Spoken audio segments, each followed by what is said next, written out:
గురుగారు, బ్రహ్మ సత్యం, జగత్తు మిథ్య అని అంటారు కదా, ఈ మాటలో ఉన్నటువంటి ఆంతర్యం ఏంటి?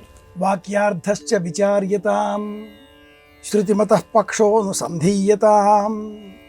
శంకర భగవత్పాదుల వారు అందించిన అద్వైతోపదేశ పంచరత్నలోని శ్లోకంలోని పాదం ఇది. 4 మహావాక్యములు, 4 వేదములకు సంబంధించినవి. అహం బ్రహ్మాస్మి, ప్రజ్ఞానం బ్రహ్మ, అలాగే ఈ వరుసలో 3వది ఈ చెప్పబడ్డ మహావాక్యం బ్రహ్మ సత్యం జగన్మిథ్య జీవో బ్రహ్మైవనాపరః. ఇది ఆ వాక్యం పూర్ణ రూపం. సత్యం జ్ఞానమనంతం బ్రహ్మ యో వేద నిహితం గుహాయాం పరమే వ్యోమన్ అని యజుర్వేదం మరి ఒక చోట బ్రహ్మము అన్న శబ్దాన్ని వివేచన చేస్తుంది. బ్రహ్మం అంటే ఏమిటి అనే ప్రశ్న వేసుకున్న మీమాంసా శాస్త్రవేత్తలు, మీమాంసకులు అనేకులు వివిధ సందర్భాలలో అనేక చర్చలు చేస్తూ ప్రస్థానత్రయంలో ప్రత్యేకంగా చెప్పబడ్డ వ్యాస సూత్రం అథాతో బ్రహ్మ జిజ్ఞాస, అథాతో బ్రహ్మ జిజ్ఞాస అనే దాంతోపాటుగా అథాతో ధర్మ జిజ్ఞాస అని కూడా ఉంది. ఏది ముందు, బ్రహ్మమా ధర్మమా అనే వివేచన చేసిన సందర్భాలు వైదిక సాహిత్యంలో అనేకం. బ్రహ్మ సత్యం జగన్మిథ్య ఈ ఒక్క మాటకు ఇంత వృత్తాంతం ఏమిటా, ఇది తెలిస్తేనే ఆ తర్వాత అర్థమవుతుంది. జనకుడి సభలో వేదాంత చర్చలు అవుతున్నవి.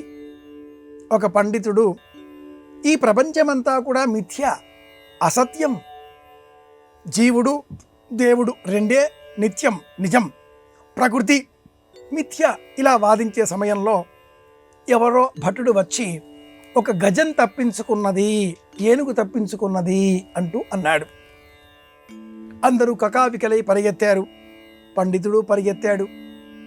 కాసేపు అయ్యాక పరిస్థితులు సాధారణ స్థితికి వచ్చి చేరినవి.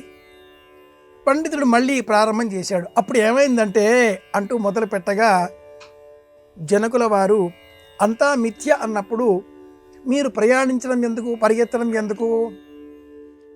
పండితుడు అన్నాడు కదా, జగం మిథ్య, పలాయనం కూడా మిథ్య.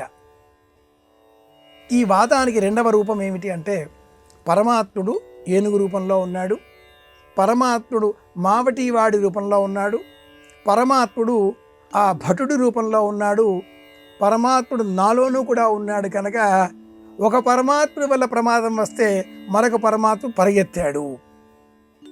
నవ్వులాటగా వేళాకోళంగా ఉన్న ఈ సూత్రంలో ఉన్న అంతరార్థం ఏమిటి అంటే నిర్వేద భావం, ఏ విషయం పట్ల కూడా మమకారం లేకుండా జీవించడం. తత్వమసి అనేది 4వ మహావాక్యం. తత్ అసి ఉన్నది, ఒక జ్ఞానం ఉన్నది, తెలుసుకుందాం. నేనే బ్రహ్మము, అహం బ్రహ్మాస్మి.